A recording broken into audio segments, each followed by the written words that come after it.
নমস্কাৰ বন্ধুসকল, আকৌ এটা অন্যতম ভিডিঅ'লৈ আপোনালোকক স্বাগতম জনাইছোঁ। এয়া আমি ৰাম মন্দিৰ দৰ্শন কৰি আহি এয়া হনুমানগুৰি মন্দিৰ দৰ্শন কৰিবলৈ আহিলোঁ আৰু আপোনালোকক গোটেই ভিডিঅ' দেখুৱাই থাকিম, আপোনালোকে শেষলৈকে চাই থাকিব।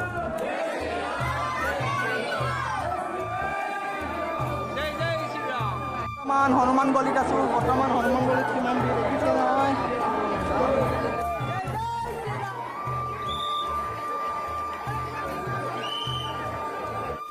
আমি হনুমানগুৰি মন্দিৰ দৰ্শন কৰি আহি এয়া আমি ৰামচৰিত আমি কুপন কাটি আমি আহাৰ গ্ৰহণ কৰিবলৈ আহিলোঁ।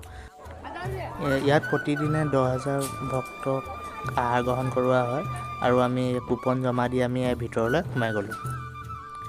ভিতৰত বহিলৈ আমি ধুনীয়াকৈ সকলোৰে মাজত আহাৰ গ্ৰহণ কৰিলোঁ আৰু আপোনালোকে ইয়াত বহি ল'লেই হ'ল, চব ধুনীয়াকৈ ডিচিপ্লিনকৈ আপোনালোকক দি থাকিব। আমি ৰামচৰিত আহাৰ গ্ৰহণ কৰি আহি আমি দশৰথ মহললৈ বুলি আহিলোঁ। যিহেতু দশৰথ মহল বন্ধ আছিলে, 4 বজাত দুৱাৰ খোলে বুলি ক'লে, আমি তাতে অলপ অপেক্ষা কৰিলোঁ। দশৰথ মহল চাবলৈ দেখিছে কিমান মানুহ ৰখি আছে। আমি দশৰথ মহলত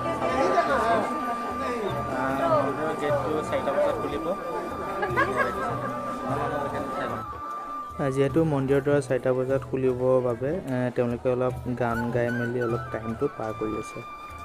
মহলত সোমালোঁ, এয়া দেখিছেনে, চাই লওক কি ধুনীয়া পৰিৱেশ। এতিয়া মন্দিৰৰ গেটটো খুলি দিছে। এয়াই ৰজা দশৰথৰ ৰাজমহল, এতিয়াও বহুত ধুনীয়া হৈ আছে, দেখিছেনে।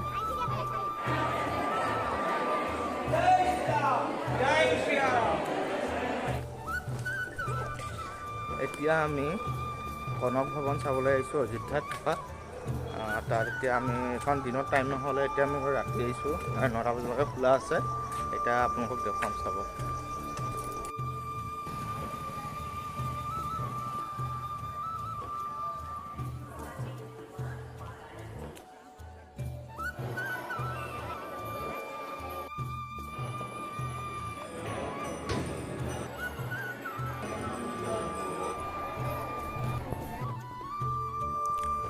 কনক ভৱন মন্দিৰ চাই হোৱাৰ পিছত আমি এয়া মন্দিৰ বাহিৰলৈ আহিলোঁ আৰু মন্দিৰ বাহিৰত বহুতো দোকান আছিলে। দোকানবোৰ চাই মেলি হোৱাৰ পিছত আমি এয়া লতা মংগেশকাৰ চক গ'লোঁ।